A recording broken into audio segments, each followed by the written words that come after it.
தூத்துக்குடி மாவட்டம் ஸ்ரீவைகுண்டம் அருகே உள்ள வல்லநாடு பகுதியைச் சேர்ந்த சங்கரன் மற்றும் பத்ரகாளி தம்பதியினர் அந்த பகுதியில் வசித்து வந்தனர். இந்த நிலையில் கடந்த 2020ஆம் ஆண்டு சங்கரன் அவரது சொந்த வீட்டை தனியார் வங்கியிடம் அடமானம் வைத்து 5 லட்சம் ரூபாய் கடன் பெற்றிருந்தார். இந்த கடன் தொகைக்கு மாதந்தோறும் 11,000 ரூபாய் வட்டியும் முதலும் சேர்த்து கட்டி வந்ததாக கூறப்படுகிறது. இந்த நிலையில் கடந்த சில மாதங்களாக வேலையின்மையால் தவித்து வந்த சங்கரன் அந்த கடனை கட்ட முடியாமல் மிகவும் தவித்து வந்துள்ளார். இதற்கிடையே நேற்று அந்த பகுதிக்கு வந்த அந்த பைனான்ஸ் நிறுவன ஊழியர்கள் நீதிமன்ற உத்தரவினோடு வல்லநாடு மற்றும் முரப்புநாடு பகுதியை சேர்ந்த போலீசாருடன் சேர்ந்து அந்த பகுதிக்கு வந்து இந்த வீட்டை ஜப்தி செய்ய முற்பட்டனர்.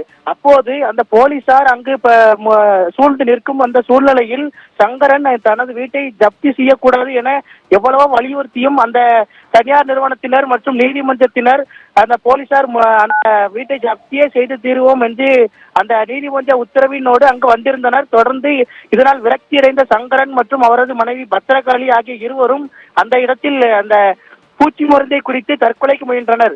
ஆனால் அந்த சம்பவம் நடந்து கொண்டிருந்த போது அங்கு நின்று கொண்டிருந்த எந்தவித அதிகாரிகளோ அந்த பூச்சி மருந்து குடிக்கும் அந்த சம்பவத்தை தடுத்து நிறுத்தவோ அவர்களை சத்தம் போடவோ ஒன்றும் செய்யவில்லை. வேடிக்கை மட்டும் பார்த்து கொண்டிருந்ததாக கூறப்படுகிறது.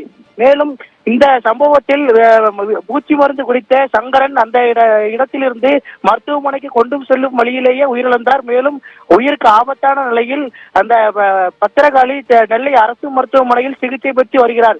இந்த நிலையில் அந்த வல்லநாடு பகுதியில் தூத்துக்குடி திருநெல்வேலி தேசிய 4 வழி சாலையில் அந்த பகுதியை சேர்ந்த பொதுமக்கள் உயிரிழந்த சங்கரனின் உயிருக்கு நியாயம் கேட்டு சாலை மறியல் போராட்டத்தில் ஈடுபட்டு வருகின்றனர்.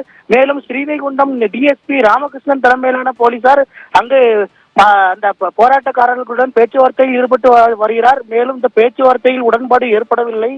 மேலும் அந்த பகுதி மக்கள் கூறுவது என்னவென்றால், அந்த தற்கொலைக்கு முயன்ற போது அங்கு பணியில் இருந்த எந்தவித அதிகாரிகளும் ஏன் தடுக்கவில்லை, தடுத்திருந்தால் ஒரு உயிர் போயிருந்தது நிறுத்தியிருக்கலாமே என்ற கோரிக்கையை முன்வைக்கின்றனர்.